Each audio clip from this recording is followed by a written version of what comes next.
Attends, scrolle pas. Juste, écoute-moi. S'il te plaît, prends ces 2 minutes pour toi. Prends ces 2 minutes pour te cultiver. Et arrête de scroller bêtement. Salut, moi c'est Léo, j'ai 13 ans, et tous les jours, je t'apprends l'histoire de la France. Avant de s'appeler la France, ce territoire s'appelait la Gaule. Et contrairement à ce qu'on peut imaginer, ce n'est pas un pays uni. Vers moins 58 avant Jésus-Christ, Jules César lance la guerre des Gaules. Dans son livre La guerre des Gaules, il écrit une phrase devenue célèbre. Toute la Gaule est divisée en 3 parties. Et ces 3 parties sont très différentes. Au nord, nous avons la Gaule belgique, des peuples réputés pour être les plus courageux.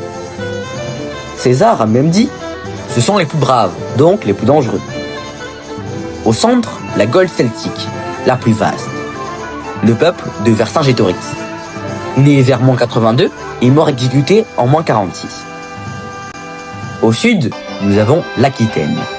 Culture différente, langue différente, ils ne se sentent pas vraiment gaulois.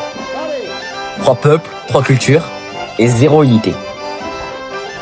La guerre de moins 58 à moins 52 avant Jésus-Christ dure pendant 6 ans.